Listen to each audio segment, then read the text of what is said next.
Yeah, I'm very pleased to welcome our good friend and sommelier to the stars. Adam Leemon is here, along with local sculptor and painter Ann Bedrick. And she's here to tell us some stories about the wine that we're tasting. Is that correct? In the ballpark, absolutely, Patrick. Welcome, good to see you. A pleasure. Cheers. Cheers. There we go. Cheers. This is my favorite day of the week when Adam comes in on I love this. Yeah. There we go. Grapes a go-go. So in the glass we have a Rioja.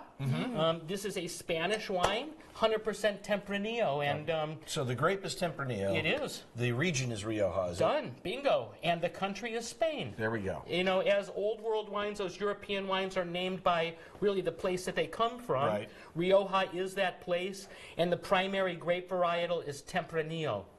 Recently, having conversations with Ann, she took a trip to Asia, was having an amazing dinner in Korea. This is Spain to Korea from California, right here in the desert. An amazing steak. Yeah, so we've all heard of the Japanese Wagyu steak. Well, in South Korea, they have a steak that they don't export, and it's a very similar type of steak. And we got an incredible Cabernet from Spain paired with it, and just the two of them sung together. It was absolutely such a beautiful moment. It was the last night of our trip, and it just felt like Now, it felt like cheers.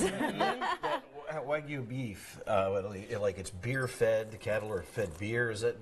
Like they have a very special diet and they get massaged daily. It's kind of an interesting process to produce the beef itself. And the beef looks really different too. Their fat is kind of marbled throughout. Yeah, it's super marbled, so it's a Yeah. very almost pink, Yes, right? yes. Yeah. Yeah, it was a really, really special pairing, and it just stuck with me and was a beautiful end to our trip. Now, did you have an affinity for Spanish wines prior to that, or was it just like the pairing of that slice of beef with this kind of wine? It was more about that pairing for me. Okay. Absolutely. I happen to drink a lot of California wines, and I have some favorites from Paso Robles, but this one just stood out for me, and so we decided Amazing. to highlight a Spanish wine today. Well, that's right. And this is very light in comparison to a lot of those Paso wines, which Yes. I also really love. Absolutely. Extremely dry. Bone dry. Yeah. Absolutely.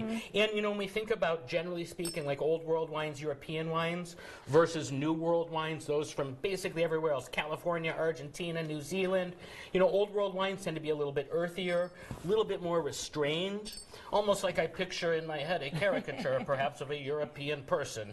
And new world wines a little more like cowboys, kind of busting through the doors. Here I am, in your face, full of flavor.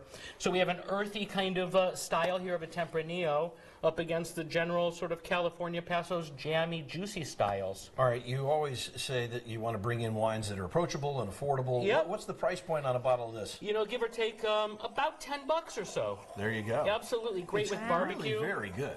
And I'm kind of picky about the Tempranillos that I enjoy, but this is terrific, and it's opened up really nicely. Well, cheers to you, Patrick. Thanks for having us on today. Thank you.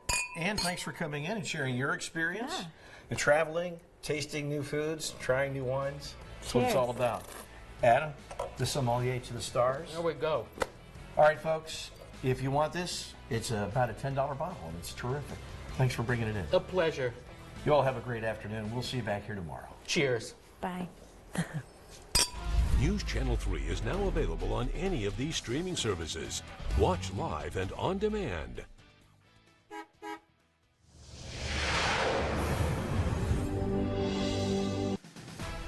Eye on the Desert, brought to you by El Paseo Jewelers.